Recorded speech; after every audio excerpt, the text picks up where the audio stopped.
was punished for giving the gift of knowledge to man. He was cast into the bowels of the earth on earth.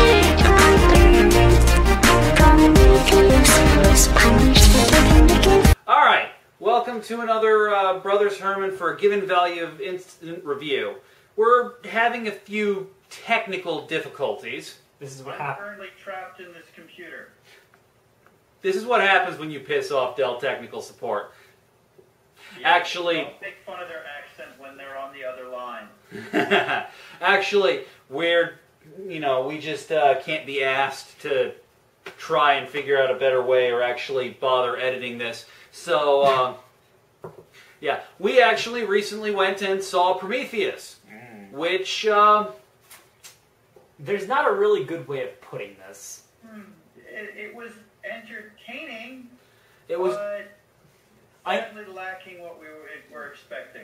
When I have to explain to people that it is if you ignore lots of the plot hole, it's a fun horror movie, I don't know, I feel like I'm losing what this movie was meant to be.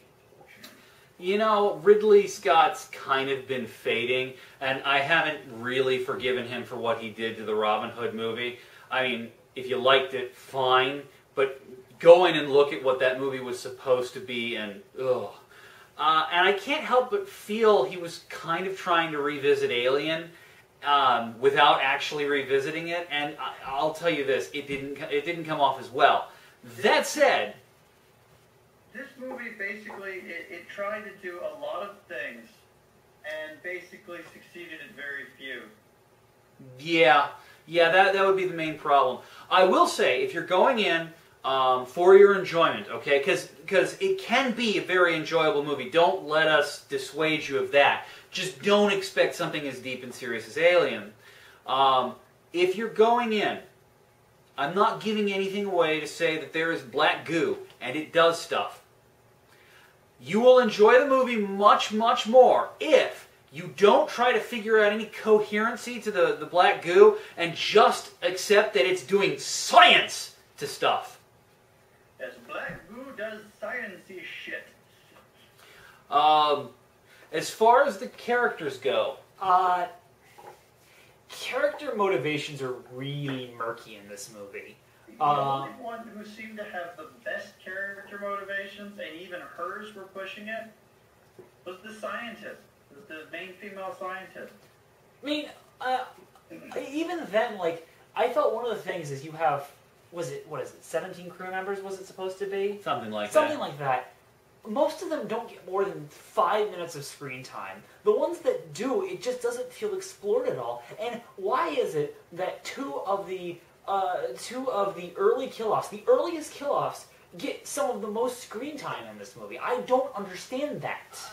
I understand it to a lesser extent in that Alien was really playing with the genre, and the characters you absolutely expect to survive don't. Sigourney Weaver was an unknown at the time of the movie. So, going back to Alien, that it makes a little sense. But one of the things that Alien did, though, was it really put this... it didn't really prioritize any characters. This movie clearly does. There are characters that get almost no screen time at all. And there are two characters that the moment you see them, you're like, oh, they're going to be the first two to die. And of course, there's some of the people who get the most screen time. I just don't understand why... I did like that, like, some of the characters you expected to die immediately, like frickin' Frack at the helm. Yeah. You expected them to die. You really did. And, you know, like, early. But, you know, they kind of had this fun riposte that went through the, you know, the entire movie. So... And then there's this one guy. You see him, and he's supposed to be an old guy. And you look at the makeup, and it is so clearly a young guy in old guy makeup. And just from that, you know he's going to be back. Now, to be fair, I assumed he was going to be back because at some point you'd see him young again. That didn't come through. But, I mean, even his motivations were just weird. I mean, he has a stated alleged goal for what he's doing.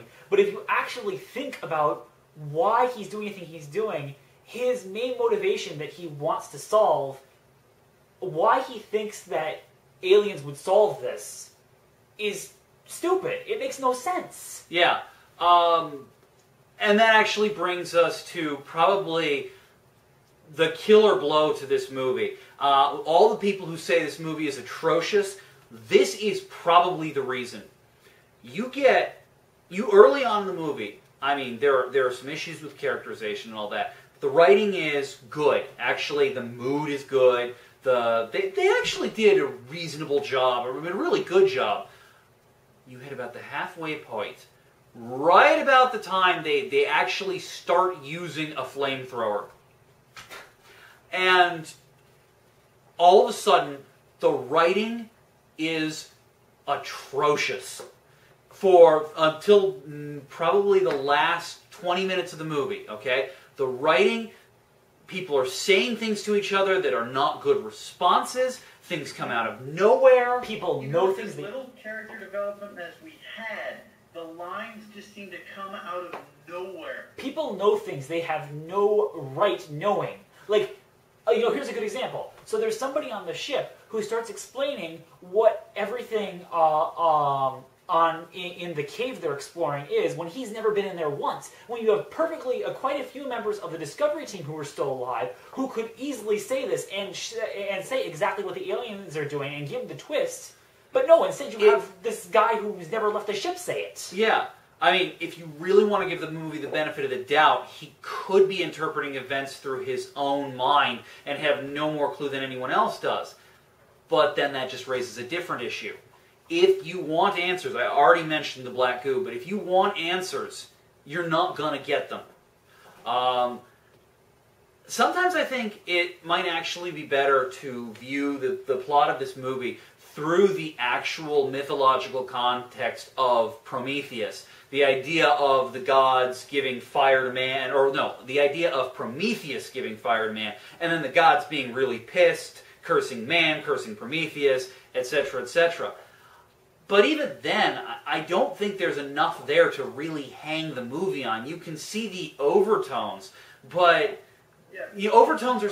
Well, it left so much out that I think there were so many scenes that could have been cut for time to allow for scenes to better, not necessarily explain. This movie neither did a good job at showing or telling. I mean, there wasn't even a lot of exposition, and there certainly wasn't a lot of showing. I mean, stuff happened, and I guess you were supposed to interpret. I mean, the one thing they do show a lot of are the monsters, which you're not supposed to do. Now, in fairness, it's not quite the same problem as it would have been in a movie like Jaws or a movie like Alien, where there is, one very distinct source of fear. This didn't go down that path, so... I mean, the thing to remember about this movie, why I wasn't too upset about that, is because you have multiple sources, multiple aliens or threats or whatever, and each one of them got about the requisite number of time, I'd say, from a body horror or horror movie. Yeah. They should. A little more like Cloverfield in that regard. I will say this, to its credit, no one threat really seems to drag on. But on the other hand, no one threat really feels serious. Because when you have so many different things happening at once, it's hard to say, I should prioritize here or here. Something happens to the main character, and she goes through this whole horror scene, and then it's forgotten about for the next 30 minutes of the movie until the last 10 minutes of the movie. And so you're just like... It doesn't seem to... and for that, what's a truly horrible thing that happened, I do have to give them credit, because the wording they chose was really smart. Because they could have gotten into some serious trouble otherwise, and I'll let you figure that one out for yourselves. Let's just say the medical procedure I thought they were going to say is a rather hot button issue. Indeed. So let's say this. If you planned on seeing it, you'd go.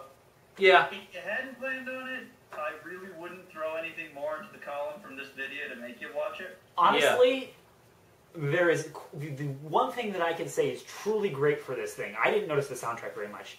There is a lot of scenery porn, and You're right. You're right. There is absolutely. and it is very beautiful. 5 minutes are nothing but scenery porn. It is beautiful. It's great to watch. Doesn't really make a movie, but it's very, very beautiful. Yeah. Tell that to people who like Avatar. Now, for the fun things we noticed, the one thing apparently we were the only ones in either of our theaters to recognize this. Early in the movie, the computer greets the android whose name is David. He says, "Good morning, David." And this is especially funny and something I just found out from another reviewer's review of Alien, that Alien was based on a movie that was a parody of 2001, which means that actually was not just a nod back to, you know, a classic sci-fi movie, but a progenitor movie of the actual movie. I'm pretty sure they wouldn't have gotten it even if it was Good Morning Dave, but that's a completely different issue. Fair enough. We didn't find the movie that scary. Actually, there's one other bit fun point, which is, this would be my response had I been the studio and Ridley Scott had come forward to me with this movie, especially after costume design and pictures. When you see Charlize Theron in the blue jumpsuit, I'd have canned the rest of the movie and said, all right, let's call Nintendo. We're making Metroid. Absolutely.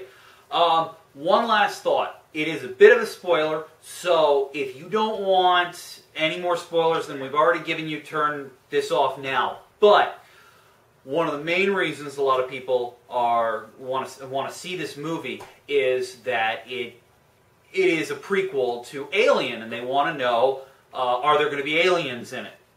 The answer is yes, but they have nothing to do with the plot of the movie. All right? It's more a nod than anything else. So if you wanted to go and see a major alien movie, this isn't going to be it. Well, to put it there are two monsters in this movie which can be construed from the Alien universe. There's the alien itself, which of course has nothing to do with the plot. There is something which could be interpreted in a parallel universe, or, you know, if somebody was high when they were making this film, as a facehugger. But not really. But if you want to go there, it's maybe. Yeah, definitely. It is definitely a prequel to Alien. When this movie is over, everything that is necessary for Alien to happen is in place. But the xenomorphs, not a major feature of the plot. Not a major one. I would also say this. Everything that is necessary for Alien, sure. But Ridley Scott only cared about the movie Ridley Scott made.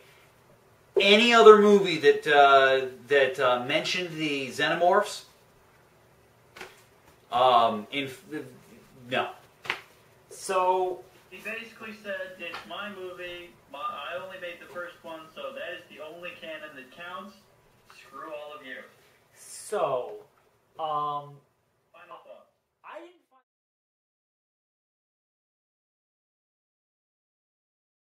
As I said, if you were planning on going, go. Why not? We're not saying you shouldn't, you know. If you're willing to kind of sit back and realize that it's kind of a fun movie, great. If you're looking for something like Alien, you're probably going to be disappointed. But if you're willing to just kind of give this movie a chance as something that is Alien light, you might enjoy it. So I think we should leave it there. Indeed. I'm Albatross. I'm Albatross. I'm Ramnessus. I'm Snake Eyes. This has been somewhat more rambling than usual for a given value of instant review. We will be back next time with, I would say, higher production values as soon as we figure out how to set them up. Maybe Things are in transition right now. Maybe Spider-Man. Spider-Man would be a good one, or Abraham Lincoln Vampire Hunter. Yeah. Oh, yeah. We're Alright. seeing those. So, we're signing off. Yep, Brother Sermon, signing off.